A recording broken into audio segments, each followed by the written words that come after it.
Aujourd'hui, je vais vous parler d'un sujet qui touche certainement énormément de femmes. Moi-même, j'y suis passée pendant au moins 17 années à avoir plein de symptômes qui font qu'on se sent pas bien, des petits signes de départ, puis le temps passe, ça devient de plus en plus des signes qui deviennent grands, difficiles à vivre, qui perturbent notre journée et jusqu'à la maladie. C'est ce qui m'est arrivé à moi, c'est ce qui arrive à beaucoup de personnes qui viennent me consulter.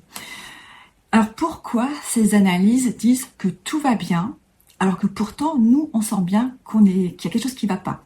Et non, très souvent, j'entends peut-être que c'est dans ma tête, mais ça peut l'être, mais pas forcément, et c'est même plutôt rarement le cas. Même si le mental, forcément, joue un rôle sur notre santé, parce que très souvent, il y a également ce facteur qui fait que on commence à avoir des signes, on n'est pas bien, on commence à avoir des petites douleurs. Et puis, avec le temps, quand ça dure longtemps, et notamment lorsque les médecins nous disent pendant longtemps, mais tout est OK sur les papiers, on se met à douter, et donc il y a un certain stress qui s'installe, et plus ça va durer sur le long terme, et pire cela devient au niveau mental, ça peut aller jusqu'à une dépression. C'est ce qui m'est arrivé lorsque moi j'ai été gravement malade il y a maintenant une dizaine d'années. Et donc j'avais envie de faire cette vidéo pour vous expliquer le chemin qu'on peut entreprendre pour essayer de trouver quand même les causes, même si vos analyses disent que tout va bien. Respire, Ressens, Transforme, le podcast pour reprendre votre santé en main après 40 ans. Fatigue persistante, stress chronique, prise de poids inexpliquée, déséquilibre qui s'installe avec le temps, passage par la périménopause ou peut-être déjà la ménopause. Et si tout cela n'était pas une fatalité? Je suis Nadine Barr, naturopathe fonctionnelle et biohack, professeure de yoga et facilitatrice en breathwork. Ma mission, accompagner les femmes de 40 ans et plus à quitter la fatigue, le stress, à retrouver un poids de forme, à corriger leur déséquilibre et à optimiser leur santé pour avancer sereinement dans cette nouvelle étape de leur vie. Dans ce podcast, je vous partage des clés concrètes pour apaiser votre système nerveux et réduire le stress, stabiliser votre énergie grâce à une alimentation adaptée, une nutrition fonctionnelle et non inflammatoire, retrouver un poids de forme dans lequel vous vous sentez bien, bouger intelligemment avec le yoga, les mouvements conscients et le renforcement adapté, respirer en profondeur avec le breathwork pour libérer les tensions physiques et émotionnelles, construire une hygiène de vie durable pour bien vieillir.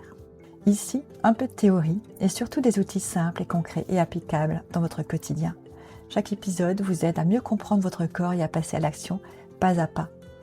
Prête à transformer votre santé? Installez-vous, respirez et laissez-vous guider. Bonjour, aujourd'hui je lance un sujet qui va peut-être faire polémique parce qu'il s'agit de cette fameuse ou de ces fameuses analyses ou les différents bilans de santé que l'on peut faire et qui, malgré des résultats ou des normes standards qui disent que tout va bien, on continue à aller pas bien tous les jours et au fur et à mesure des semaines, des mois qui passent, on est de plus en plus mal et on aimerait bien quand même trouver une cause. Donc c'est vrai que c'est pour moi un sujet vraiment important qu'il faut aborder et pourquoi c'est important de trouver les causes. Il ne faut pas rester sur ce qu'on nous dit que non, tout est bon parce que dans les laboratoires, il faut quand même bien comprendre que les laboratoires ont leurs propres normes, très souvent liées au matériel qu'ils utilisent. Et aussi, un autre facteur, c'est quand on est, si on consulte un médecin fonctionnel ou une naturopathe fonctionnelle, c'est que très souvent, on travaille pas forcément avec les mêmes analyses, mais aussi nos normes ne sont pas les mêmes, pas entièrement les mêmes. Donc, c'est vraiment très intéressant parce que en passant des examens autres, c'est-à-dire faire d'autres analyses, au bout d'un moment, on commence à trouver les causes du pourquoi en fait on est malade. C'est-à-dire que l'idée est vraiment de partir en marche arrière, de trouver vraiment les différentes causes qui ont engendré le fait qu'aujourd'hui nous ayons certains signes. Alors pour les personnes qui ne connaissent pas encore ma chaîne YouTube, donc Respire, Ressens, Transforme, je suis donc Nadine Barr. Je suis naturopathe fonctionnelle. Je suis également professeure en yoga, de Gaskier, Yin Yoga, hormonal. Donc voilà, j'ai fait beaucoup de formations en yoga et également facilitatrice en différents breathwork. Mon objectif, en fait, je suis vraiment spécialisée au fur et à mesure des années pour tout ce qui est donc régulation des charges émotionnelles et du stress, mais également l'alimentation et donc la nutrition fonctionnelle, parce que c'est vraiment pour moi le point de départ pour optimiser notre santé, et principalement la santé donc féminine Et donc avant de débuter cette vidéo pour vous donner déjà quelques explications sur ces fameuses analyses, on va dire qui sont toujours bonnes soi-disant, j'avais envie de vous rappeler, pour les personnes qui ne lisent pas en fait la description, c'est que sur mon site j'ai des ressources gratuites. Donc j'offre beaucoup de contenu, que ce soit donc des livres numériques au format PDF, mais également des planners, des trackers, donc voilà, des audios. Donc je vous offre vraiment beaucoup de choses. Donc n'hésitez pas à aller voir sur mon site, donc respire-ressent-transforme.com. Vous avez tout à droite l'onglet ressources. Vous cliquez sur les ressources et vous avez en fait, j'ai classé par les grands déséquilibres que l'on peut avoir, on va dire ceux qui ressortent le plus dans mes consultations.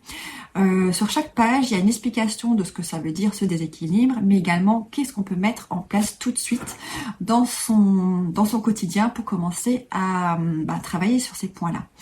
Et ensuite, il y a également donc toutes mes vidéos, mes podcasts et donc les fameux outils que vous pouvez télécharger gratuitement pour commencer à cheminer, on va dire, vers soit la prévention de votre santé, mais également et surtout l'optimisation de votre santé. Alors moi, je dis toujours pour bien vieillir parce que mon objectif est de pouvoir être libre le plus longtemps possible. Alors c'est pas de vivre très longtemps, même si je parle très souvent de longévité, mais c'est vraiment de pouvoir être libre, de pouvoir faire encore les courses, de pouvoir faire plein de choses, et cela le plus longtemps possible.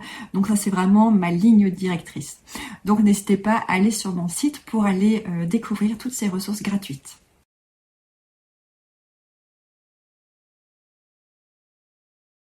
Donc ces valeurs de référence biologique, elles sont calculées à partir des résultats d'une population générale, ce qui inclut donc également toutes les personnes en mauvaise santé.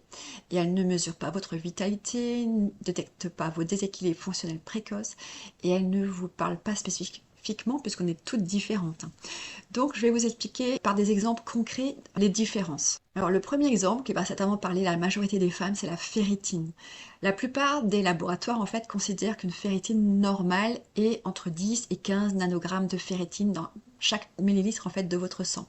Pourtant, des recherches montrent qu'en dessous de 50 nanogrammes par millilitre, certaines femmes présentent déjà des fatigues persistantes, des chutes de cheveux, une baisse de performance cognitive, même sans anémie. Deuxième exemple, c'est la thyroïde. La TSH peut être dans les normes classiques, pendant que la T3 libre, c'est l'hormone en fait thyroïdienne qui est active, commence déjà à baisser. Et c'est la T3 qui régule votre énergie, votre température, votre humeur, entre autres. Troisième exemple, la glycémie et l'insuline, c'est-à-dire qu'une glycémie à jeun parfaitement normale peut coexister avec une hyperinsulinémie compensatoire.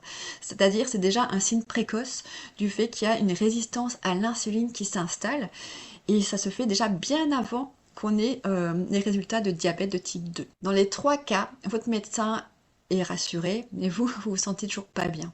Et vous avez raison de ne pas vous sentir bien. Je vous ai cité quelques exemples, mais il y en a beaucoup d'autres.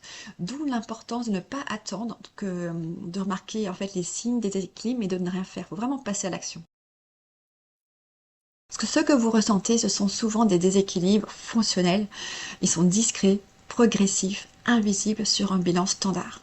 Une inflammation dite de bas grade, c'est-à-dire trop faible en fait pour alerter un médecin, mais suffisante pour épuiser votre énergie. Donc c'est-à-dire un microbiote intestinal qui est déséquilibré, qui va perturber votre immunité, votre humeur, vos hormones. Ça peut être un système nerveux autonome en mode survie permanent, qui va donc un cortisol qui va donc dérégler votre sommeil, votre glycémie. Ça peut être également des hormones stéroïdiennes qui commencent à perdre leur synchronisation, etc.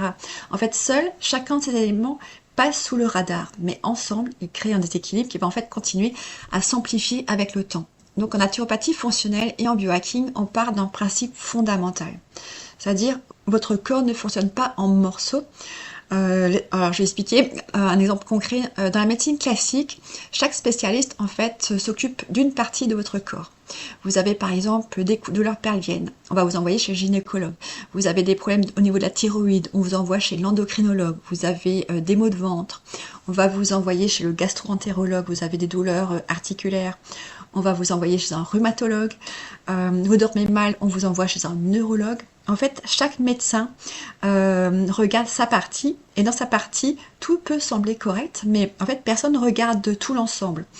Et si on ne fait pas le lien entre vos douleurs, votre fatigue, les hormones, la digestion, il faut comprendre qu'un stress en fait impacte la digestion impacte vos hormones impactent votre sommeil impacte votre énergie, votre humeur, votre poids.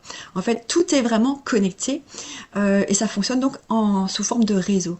Et c'est exactement pour ça en fait qu'en naturopathie fonctionnelle, on ne regarde pas juste un organe isolé, mais on va vraiment chercher à comprendre en fait ce qui se passe dans l'ensemble du corps. Donc c'est vrai qu'on pose beaucoup de questions pour comprendre en fait les origines de ce que vous ressentez. Donc dans mon approche, c'est donc écouter l'ensemble, pas seulement les résultats du laboratoire, on va regarder les symptômes, les rythmes de vie, le sommeil, l'alimentation. On regarde vraiment, donc je pose vraiment beaucoup de questions pour aller en profondeur, pour vraiment pouvoir cerner au mieux tout l'ensemble de votre vie et de votre personne. Et c'est justement ça, la naturopathie fonctionnelle, préventive, et également le biohacking au féminin. Pour ma propre expérience, je peux vous dire à quel point c'est vraiment important. Je sais qu'on est toujours très prise par notre travail, la vie familiale, la famille, et donc du coup les journées passent très vite et on a toujours tendance à se mettre après. Et seulement si on passe par la maladie, je peux vous dire que vous allez vite comprendre à quel point c'est surtout pas ce qu'il faudrait faire.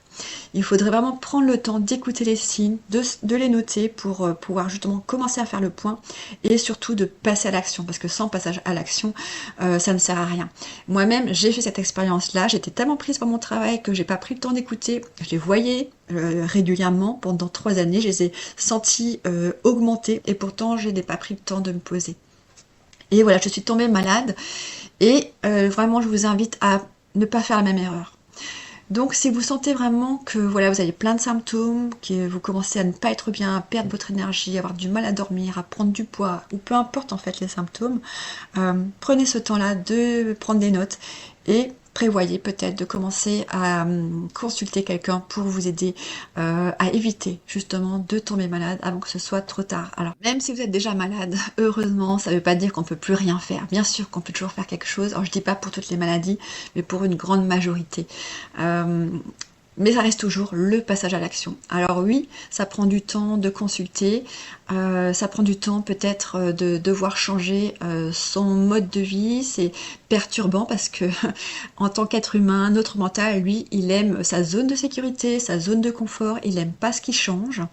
Et donc c'est pas toujours évident, mais c'est pour ça aussi qu'il faut justement très souvent être bien accompagné. Voilà, si cette vidéo vous a aidé déjà un peu mieux comprendre la différence entre les analyses où on vous dit tout est bon alors vous n'allez pas bien du tout et les analyses fonctionnelles. N'hésitez pas à me mettre un petit pouce vers le haut pour dire que vous avez aimé la vidéo. Si vous avez des questions, n'hésitez pas à me les poser dans les commentaires.